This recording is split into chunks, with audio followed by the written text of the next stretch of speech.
Tiffany here with Cars Crafty Creations. Today I'm doing a video for Pajama Crafters stamps using one of their new releases. It's the vintage Christmas card panels with base and envelopes. So it's these card fronts that are like vintage Christmas, and then it has 16 card bases and 16 envelopes. So you can actually get 16 cards out of this one kit, and it's available on their website as part of their new release that just released last Friday. And so I wanted to kind of make some projects with it, and I've actually been very inspired by these vintage images, because if you know me at all, vintage is really kind of my aesthetic I like to work with. So I was really inspired when I saw all these card panels, and I did make a card with them, but most of my inspiration was turning them into some mixed media home decor pieces. So I'm going to be using this Santa and some dies from my stash. These are pretty old dies. They are from Hobby Lobby, when Hobby Lobby used to carry dies. And then I have some casted molds that I use. I think they're Prima, but I'm not positive. But they're clay molds that I like to add to my pieces. So I'm going to start with this wood oval, and I get these at Hobby Lobby. They really aren't that expensive. I want to say you can get 2 for $5, and when they're on sale they're even cheaper, but they are kind of rough on the edges, so I'm just taking my sanding block and smoothing out some of those edges. And then I'm going to take some paint and put like a layer of some antique linen, I think is what this was. Paint around the edges of the oval and a little bit onto the flat part, just in case I cut my Santa a little too small, then at least there's the matching paint to go around it. When I'm doing this, I don't really I don't really measure this out, but I kind of just indent it into the shape I need, and then I cut it out with some scissors. I'll glue it on with, I just use tacky glue. I use that for most of all my projects if I'm not using like a tape runner like my ATG gun.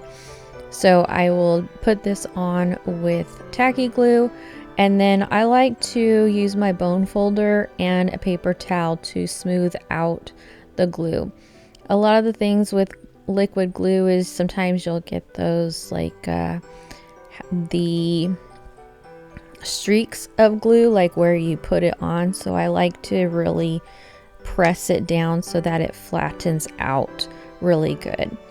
And then I thought I would try and blend the edges a little bit into the top with this sponge. And then I used another brush, but in the end it really didn't matter because I put those molds on it and it kind of covered the whole thing anyway. So, but just in case, you never know. So, when I put my molds on here, my clay molds, actually I've made some with hot glue, but I like the clay the best because it actually does make it look kind of like a vintage stone look also. So anyway, I put it on with E6000, and then I used the Gorilla crazy glue, whatever you want to call, super glue, to get it to adhere quickly because I'm impatient and I want to get moving. So I put it with the E6000 so that it is long lasting, but the super glue so it is quick setting. I decided I wanted some more molds because I didn't like the way that was just sitting there, and so I went and got some more from my stash. These are actually 2 different types of clay, that's why they're different colors. So that required me to then paint everything to be consistently the same color. So after I adhered these on, and I do give it, a few minutes to dry. I don't want to get my brush stuck in the E6000. So I did give it a few minutes to dry. And the sun and I were not on the same program today, so that's why my lighting keeps going up and down. I like to have natural lighting when I'm recording, unless it's dark, then I have no choice and I have to use my lamps. But the sun was like in and out all day, and so I kept having to bring my blinds down, put them back up, and so that's why kind of the lighting keeps changing. But anyway, so I'm just going to paint these with the same color that I painted the wood with and everything else, like when I sponge painted the seams and so forth. So that's what I'm going to do here. And then I'm actually going to bring out some of my wax. I use Folk Art. It's a brown wax and it's for like aging, antiquing, and I just use that because that's was at the craft store when I got it. I would have preferred like a darker one. This one has kind of a little bit of a red tone, but I haven't found one yet that I like, and so I just keep using this one. But anyway, so the trick to this is, and I kind of forgot about it, but the best way to do this is to there's two things about it. You want to have like a chalky matte finish for it to actually stick to and adhere to, but you also, like on that Santa paper, I didn't really want the brown to go down so far, so I should have done like a layer of Mod Podge to it so that it would wipe away some. So it's kind of been a bit since I made one of these, so I kind of forgot. But I have some more projects coming up using these and some molds, and when I did that, it made things a lot easier for myself. But you're pretty much just putting the wax on and then wiping it off, and then it sits inside all of the grooves, and you're wiping away kind of the top surface area, which is how you get the two tones. And then I will go around the whole thing because I want everything to be kind of cohesive, and so I'll go around all the wood. And you saw me squirt my water bottle because that's kind of part of also getting it off, is to use a wet towel. I normally, like when I'm doing this on bigger pieces, I have like an actual like t-shirt that I'm using, not a paper towel, because it will deteriorate the paper towel rubbing it on the wood. But that's what I had, that's what I'm using. So I just go ahead and do that with this whole piece, trying to get everything kind of cohesive and looking the same vintage everywhere.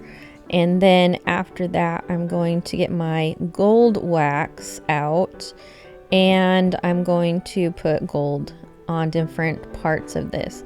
I was doing a project with the same card set recently, and I brought out some gold leafing, and so that's kind of something I've been having fun with doing too. But it seems like for Christmas stuff that's vintage, you kind of want to have some gold on there, and that's what I do with a lot of mine anyway, because you just want to add that bit more of elegance, I think is what it is, what it adds to it. So that's what I'm doing here. And for the most part, I think this project could be considered finished. Like it, I think on its own looks really well, and just like a very nice piece of Christmas, vintage Christmas decor. But that wouldn't be me if I left that alone. So I went and got some die cuts out, like I showed at the beginning. So some sprigs of pine, some berry sprigs, and I did a cream poinsettia as the flower. Now, I don't know why I picked the like icy blue color. That's just kind of what I envisioned from this, but definitely could have used actual green sprigs. But I think I was just trying to keep this piece very light and vintage and just super elegant, I guess. But anyways, so I'm just gonna place these on one side of the piece, and then I actually get out some of my Nuvo drops and actually put some icy blue berries on those berry sprigs. So, but for the most part, this project I think came out very well. I was really happy with it. If you did, please like and subscribe, and check out this collection on Pajama Crafter's website. It is on sale currently, and I think it's worth it. There's lots of card inspirations there, so you can get some 16 Christmas cards by just adding a sentiment or some glitter or anything like that, but the imagery is really pretty. So anyways, yeah, so I hope you enjoy the rest of the video, and please like and subscribe, and I'll see you on the next one. Bye.